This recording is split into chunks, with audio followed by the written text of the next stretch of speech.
నమస్తే. Welcome to icon politics. నేను మీ సురేంద్ర. జగన్మోహన్ రెడ్డి గారి ఆ సత్తెనపల్లి పర్యటనలో భాగంగా ఇద్దరు వ్యక్తులు మృతి చెందిన విషయం అందరికీ తెలిసిందే. అయితే దీని వెనక ఎవరున్నారు, అసలు ఏం జరిగింది, అంటే పోలీసులు కూడా తప్పుడు సమాచారం అందించారు అనే మాట కూడా వినిపిస్తుంది. దీని వెనక కొంతమంది పేర్లు వినపడ్డాయి. అందులో భాగంగా కొంతమంది పైన కేసులు కూడా నమోదు చేయడం జరిగింది. అయితే ఇప్పుడు కొత్తగా తలశీల రఘురామ్ గారు, ఈయన పేరు బాగా వినపడుతుంది. ఈయన గతంలో కూడా టీడీపీ ఆఫీస్ అటాక్ పైన కూడా ఈయనపై కేసు నమోదు చేయడం జరిగింది.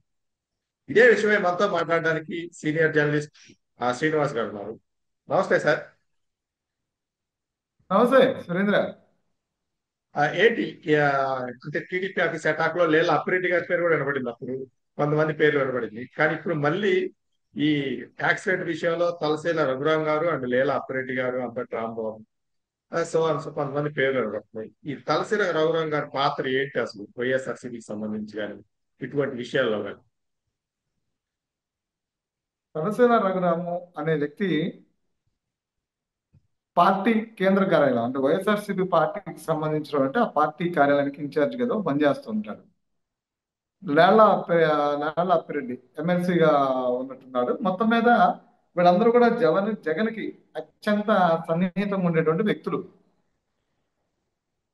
వీళ్ళు సింగయ్య ఎవరైతే ఇప్పుడు మనం దళిత వృద్ధుడు సింగయ్య చనిపోయాడని చెప్పాను, ఎవరైతే రాష్ట్రం మొత్తం మీద టీడీపీ శ్రేణులు పార్టీలు జనసేన బీజేపీ తీసి పక్కన పెడితే రాష్ట్రం మొత్తం మీద కూడా జనసేన జగన్మోహన్ రెడ్డి పర్యటనలో భాగంగా మృతి చెందినటువంటి సింగయ్య ఆయన కారు కింద పడి నలిగిపోతుండే కనీసం పట్టించుకోకుండా పక్కకు లాగి తుప్పలో లాగి పడేసి వెళ్ళిపోయాడు. ఇది మాత్రమే చర్చ. ఇది ఏంటంటే పార్టీ వర్గాల్లో అనేది తీస్తే మనం పక్కన పెడితే కనుక ఇది రాజకీయ కోణంలో మనం పక్కన పెడితే అత్యంత ప్రాముఖ్యత ఉన్నటువంటి కోణం ఏంటంటే ప్రజల్లో ఇది కాసంత అంటే జగన్మోహన్ రెడ్డి వ్యక్తిత్వం లేదంటే ఆ పార్టీలో ఉన్నటువంటి నేతల వ్యక్తిత్వం అనే దాని మీద అది ఆ బాహ్య ప్రపంచానికి చాలా స్పష్టంగా చూపిస్తుంది. అంటే కారు చక్రాల కింద పడి నలిగిపోతున్నాడు అతను. అది చాలా హృదయ విధానకరమైనటువంటి సంఘటన. ఎవడు చూసినా ఫస్ట్ అయ్యో పాపం అనేవాడు తప్ప పోతే పోనీ అనుకునేవాడు ఎవడో ఉండడు. ఆ పోతే పోనేది అనుకునేది ఎవరు అంటే వైసీపీలో ఉన్నటువంటి వాళ్ళు అనుకున్నారు. అనుకునే అతన్ని ఆ పక్కకు లాగేసి పాడేసిపోయాడు. ప్రధానంగా ఇక్కడ మనం రెండు అంశాలు చూస్తాం. ఒకటి, మానవతా దృక్పథంలో ఎవరైతే ఏముంది కారు కింద పడి నలిగిపోతున్నాడు కదా, తీసి పక్కకు లాగి హాస్పిటల్ పంపించవచ్చు కదా, లేదంటే ఆ వెహికల్ ఎవరో ఒకరు వెహికల్ గౌకుని ఆ వెహికల్ వేసి పంపించవచ్చు కదా. మినిమం మానవత్వం చూపించలేదేంటి? ఆ మాత్రం ఒక 10 నిమిషాలు అతని కోసం కేటాయించలేకపోయారా? ప్రాణం నిలబడేది కనుక ఇంకో ఆస్పెక్ట్ అయితే, ఇంకో ఆస్పెక్ట్ ఏంటంటే అతను పార్టీ కార్యకర్త అయితే ఏంటి? పార్టీ కార్యకర్త అయితే మాత్రం ప్రాణాలకు విలువ ఉండదా? జగన్మోహన్ రెడ్డికి అత్యంత ఇష్టపడే వ్యక్తి అయితే మాత్రం ప్రాణాలకు విలువ ఉండదా? అతను మాత్రం మనిషి కాదా? మా పార్టీ కార్యకర్తే, ఆ పార్టీ కార్యకర్త అయితే మాత్రం అతను మనిషి కాదా అనేది ఈ రెండు ఆస్పిరెంట్స్ కూడా ప్రజల్లో బలంగా పనిచేస్తాయి. ఆ బలంగా పనిచేసినప్పుడు ఏమైందంటే అతను ఎంతో గొప్ప నాయకుడైనా, ఎంత ప్రజాదరణ కలిగినటువంటి వ్యక్తి అయినా అతన్ని ఇంకెవరూ కన్సర్న్ చేయాలనుకోరు. ఎందుకంటే ఫస్ట్ మన కళ్ళకు కనపడుతున్న దృశ్యం ఏదైతే ఉందో దాని మీద డిఫెండ్ అయింది మన మనసు పోయి, మన హార్ట్ కానీ దాని ఫీలింగ్స్ కానీ మన కంటికి కనపడే దృశ్యం ఏదైతే ఉందో దాని మీద డిఫెండ్ అవుతాయి పోయి. కష్టం వచ్చినప్పుడు ఆ డిఫెండ్ గార్డెన్ ఎలా అనుకుంటావో, ఎదుటివాడికి కష్టం వచ్చినప్పుడు ఆ కష్టం కళ్ళకు కనపడుతున్నప్పుడు అది మన మనసుకే తగిలింది. అది అక్కడ కంటికి కనపడుతుంది, అది మనసుకి చాలా స్పష్టంగా తగిలింది. కా తగిలిన దృశ్యం ఏదైతే ఉందో అది ఈరోజు ఆటోమేటిక్ ఈ పొలిటికల్ ఈ ఆస్పిరెంట్స్ ఈ పొలిటికల్ ఈ పొలిటికల్ ఫైటింగ్స్ ఏవైతే ఉన్నాయో అవన్నీ కూడా ఒకసారిగా ఆ వ్యక్తిత్వం, అక్కడ ఉన్నటువంటి వ్యక్తి ఎవరైతే ఉన్నారో ఆ వ్యక్తిత్వాన్ని చాలా క్లియర్ గా బాహ్య ప్రపంచానికి ఆ యాక్సిడెంట్ కళ్ళ కింద ఎలా నలిగిపోతూ కనిపిస్తున్నారో ఆ వ్యక్తి మనస్తత్వం, ఆ పార్టీలో ఉన్నటువంటి క్యాడర్ మనస్తత్వం కూడా నాకు కనబడుతుంది. ఇక్కడ నేల అప్పిరెడ్డి అనేవాడు ఉన్నాడా, తలసేల రఘురామ్ అనేవాడు ఉన్నాడా, అబ్బటి రాంబాబు అనేవాడు ఉన్నాడా, వీళ్ళందరూ కూడా ఏంటంటే ఒక ఒక నాయకుడు, ఆ నాయకుడిని ఫాలోవర్స్, ఆ నాయకుడితో ఉండేటువంటి అత్యంత సన్నిహితుడు. ఆ నాయకుడు అనేవాడే జనం దృష్టిలో ఇలా ఉంటే ఇంకా వీడిని పట్టించుకునేది ఎవరు? ఇక్కడ మనం ఫస్ట్ పట్టించుకోవాల్సిన వ్యక్తులు తలసేల రఘురాము, లేళ్ల అప్పిరెడ్డో, లేదంటే అబ్బటి రాంబాబు, అంబటి విడుదల రాజునీనో, రోజానో, కొడాల నానినో, ఏదో అంటే ఈ ఏదో మసిపూసి మారేడి కాయ చేయడానికి ప్రయత్నం చేసేటువంటి ఈ సెకండ్ గ్రేడ్ క్వాలిటీ ఉన్నటువంటి పుచ్చు పట్టేసినటువంటి వంకాయలు లాంటి వీళ్ళని పట్టించుకోవాల్సిన అవసరం ఎవరికి ఉండదు నాకు తెలిసి. రాష్ట్ర రాజకీయాల్లో వీళ్ళు అసలు ప్రాముఖ్యత కాదు, కానే కాదు. జగన్మోహన్ రెడ్డి అనేటువంటి వ్యక్తి, అతను స్థాపించినటువంటి పార్టీ, అందులో పనిచేస్తున్నటువంటి వర్గాలు, అతను పెంచి పోషిస్తున్నటువంటి ఈ రాష్ట్ర రౌడీలు, గోండాలు, ఇతరితర వ్యక్తులు ఎవరైతే ఉన్నారో వాళ్ళు వల్ల ప్రమాదం. ఆ ప్రమాదం ఎవరి వల్ల పొంచి ఉందంటే జగన్మోహన్ రెడ్డి వల్ల పొంచి ఉంది. ఈ రాష్ట్రానికి జగన్మోహన్ రెడ్డి అనే వ్యక్తి ఆ రోజు పర్యటన చేసింది అక్కడ లాలాప్రెడ్డి అనేవాడు ఇంకొకడో కాదు. ఆ రోజు అక్కడ వద్దన్నా పర్యటన చేసింది ఎవడు అంటే జగన్మోహన్ రెడ్డి అనేటువంటి వ్యక్తి. ఈ రోజు ఒక విషయం గుర్తుపెట్టుకో, దేశ చరిత్రలో ఇప్పటి వరకు ఏ మాజీ ముఖ్యమంత్రికి కానీ బుల్లెట్ ప్రూఫ్ వాహనం సీజ్ అవ్వాలి తెలుసా? ఫస్ట్ టైము సీజ్ అయినటువంటి వ్యక్తి ఎవరంటే అతని జగన్మోహన్ రెడ్డి. ఇది పొలిటికల్ హీట్ పెంచుతుంది. అంటే అతను ఉన్నటువంటి విధానాలు ఎలా ఉన్నాయో ఆ ఈ సంఘటనలే చెప్తున్నాయి. సింగయ్యది కారు కింద పడి చనిపోయాడు ప్రమాదం అని అనేటువంటి అనుకుని సరిపెట్టేసుకుంటే ప్రమాదమే. కానీ సింగయ్యది ప్రీ ప్లాన్డ్ మర్డర్. అది చేసింది జగన్మోహన్ రెడ్డి, వైఎస్ఆర్సీపీ పార్టీ అధ్యక్షుడు. దీన్ని తెలుసుకోవాలి. ముందు వైసీపీలో ఉన్నటువంటి కరుడు కట్టేటువంటి నేరస్తులు అందరూ, అంటే నేరస్తురాని ఎందుకంటున్నా అంటే విడుదల రజని కరుడు కట్టిన నేరస్తురాలు, అబ్బడి రాంబాబు కరుడు కట్టిన నేరస్తురాలు. ఇప్పుడు నువ్వు చెప్పిన పేర్లు తలసరి రఘురామన్ ఎవడో కూడా తెలియదు అసలు. ఈ రాష్ట్ర రాజకీయాల్లో వీడు ఎవడో తెలియదు. జగన్మోహన్ రెడ్డిని ఫాలో అయ్యేటువంటి ఒక వ్యక్తి. మనం ఎక్కువగా ఆ జనాల్లో అడిగి తెలుసుకుంటూ ఉంటే, లో స్థాయిలో ఉన్నటువంటి వ్యక్తులను కూడా అడిగి తెలుసుకుంటే, ఎవరో ఆ పేర్లను పడుతున్న అడిగి తెలుసుకుంటే ఆ జగన్మోహన్ రెడ్డికి అత్యంత సన్నిహితులు ఉండేవాళ్ళు బినామీలు, కోవట్లోనే చెప్తారు. బినామీలు, జగన్మోహన్ రెడ్డి బినామీల్లో ఒక పాత్ర పోషిస్తుంటారు. లేదంటే వాళ్ళంతే ఇక జగన్మోహన్ రెడ్డిని ఫాలోవర్స్, ఏ రాజకీయ పార్టీలో వాళ్ళ స్థానం లేదు. ఇవన్నీ తెలుసుకున్నప్పుడు వాళ్ళ గురించి హిస్టరీ తెలుసుకున్నప్పుడు ఏమైందంటే అంతక చరిత్రగా అంటే నేర చరిత్ర కలిగినటువంటి వ్యక్తులు వాళ్ళు జగన్మోహన్ రెడ్డితోనే ఉంటారు అని చెప్తూ ఉంటారు. ఇక్కడ మన ప్రధాన అంశం చూస్తే వీళ్ళు చేసి ఈ నేరస్తులు అందరూ ఎవరైతే సింగయ్యది ప్రమాదం కాదు, అది అనుకోకుండా జరిగిన ప్రమాదం, అదొక యాక్సిడెంట్ అని చెప్తుంటారో, నా దృష్టిలో వాళ్ళందరూ కూడా నేరస్తులు. సింగయ్య అనేటువంటి ఒక దళిత వృద్ధు, 53 సంవత్సరాల వృద్ధుణ్ణి జగన్మోహన్ రెడ్డి అనవసర పర్యటన చేసినటువంటి పర్యటనలో భాగంగా కారు చక్రాల కింద నలిగి జగన్మోహన్ రెడ్డి కాన్వాయ్ కింద నలిగి పడి చనిపోయినటువంటి వ్యక్తి ఎవరైతే ఉన్నారో, జగన్మోహన్ రెడ్డి జగన్మోహన్ రెడ్డి ప్రయాణం చేస్తున్న వాహనం, ఆ వాహనం కింద పడి చనిపోయినటువంటి వ్యక్తి ఎవరైతే ఉన్నారో ఆ వ్యక్తిది లేదు కేవలం ఏది ప్రమాదం అనో ఇంకా ఇతర అంశాలు ఎవరైతే మాట్లాడుతున్నారో వాళ్ళందరూ కూడా నాకు తెలిసి నేరస్తుల కింద లెక్క. ఎందుకు నేరస్తులు అంటున్నా అంటే అది ఓన్లీ ప్రమాదం కాదు, అది ప్రీ ప్లాన్డ్ మర్డర్. ఇక్కడ అక్కడ మన కళ్ళ కనిపిస్తున్న దృశ్యాలు ఏం చెప్తున్నాయి అంటే, ఆగండి అని ఆపుతున్న వాహనం ఆపకుండా రన్ చేయడం, అతను నలిగిపోతున్నాడని చెప్తున్నా అతను ఆపకుండా మూవ్ చేయడం ఒక ఎత్తు అయితే, అసలు ఆ సంఘటన జరుగుతుంది అని తెలుసు కూడా అదే వాహనంలో ఉన్నటువంటి వ్యక్తి ఎవరైతే ఉన్నారో ఆ వ్యక్తి బయటకు వచ్చి చేతులతో అభివాదాలు చేస్తూ కనీసం తెలిసిన తర్వాత కూడా పట్టించుకునేటువంటి వ్యక్తి ఎవరైతే ఉన్నారో జగన్మోహన్ రెడ్డి. ఆ జగన్మోహన్ రెడ్డి ప్రీ ప్లాన్ చంపేశాడు.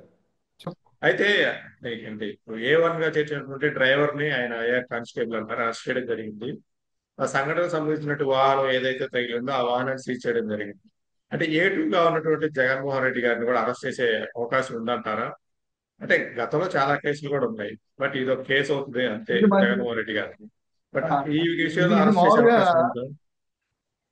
అంటే ఏటూగా ఉన్నాడు సురేంద్ర. అతను ఏటూ ముద్దాయిగా ఉండి ఈ రోజు అతను విస్తృత స్థాయి సమావేశం ఏర్పాటు చేశాడు తాడేపల్లిలో.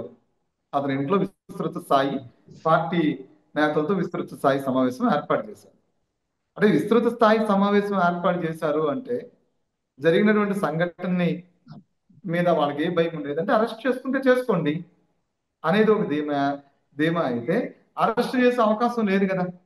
ఈ కేసులో అతను పిలిచి, ఇప్పుడు అతను హత్య చేశాడని మనం చెప్తున్నాం కానీ చట్టంలో అతను హత్య చేశాడని చెప్పట్లేదు కదా, ప్రమాదం అని చెప్తున్నారు. చంపింది అతను, తోలింది డ్రైవర్, తోలింది అది వెహికల్ అతను కాదు కదా అంటున్నారు. అంటే చట్టం అలా మాట్లాడుకుంటున్నారు తప్ప అసలు అతను అభివాదం చేయకపోతే ఈ ప్రమాదం జరిగేది కాదు కదా. ఎందుకు మీరు పిలిచి విచారించరంటాం? ఇది మంచి ప్రభుత్వం కాబట్టి అతను అరెస్ట్ చేయకపోయినా పెద్ద ఆశ్చర్యం ఏమీ లేదు. మనం మామూలుగా అది. ఇది మంచి ప్రభుత్వం కదా, ఇప్పుడు అదే కదా నడుస్తున్న చర్చ. మంచి ప్రభుత్వం కాబట్టి అతను విస్తృత స్థాయి సమావేశం ఏర్పాటు చేయగలిగాడు తాడేపల్లిలో. ఆ, అతని ఇంట్లో లేదు అంటే కనుక పీటీ ఇప్పుడు ఈ ఆ కేసులు అరెస్ట్ చేశారు, మద్యం కేసు ఉంది, ఇతర కేసులు ఉన్నాయి, అన్నింటిలో పీటీ వారెంట్లు వేస్తారేమో చెప్పలేం కదా. ఆ, సబ్జెక్టు కరప్షన్ అంతే. నిన్న మొన్నటి దాకా ఏమన్నాడు అతను?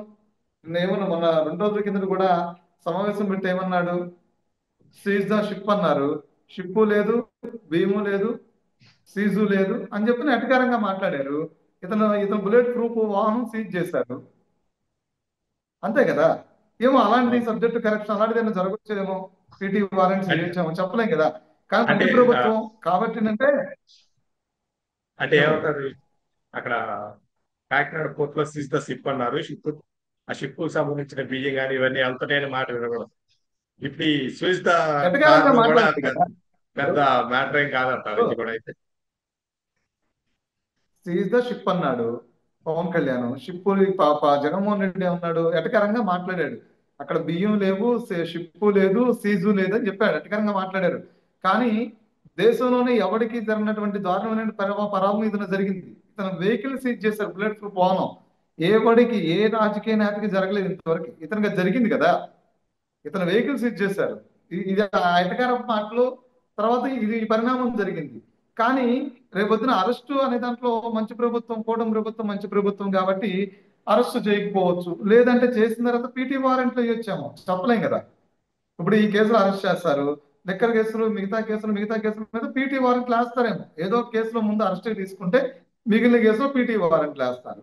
ఒకవేళ అతను ఆ, మంచి ప్రభుత్వం వీళ్ళు అన్ని ఏం చేయలేరు అనే ఉద్దేశం ఉంది కాబట్టి వచ్చి తాడేపల్లిలో ధైర్యంగా విస్తృత స్థాయి సమావేశం ఏర్పాటు చేశాడేమో. అంతే కదా. ఇక్కడ సీజ్ ద షిప్ ఆ, అన్నాడు, షిప్ లేదు ఏమి లేదని అధికారంగా మాట్లాడారు.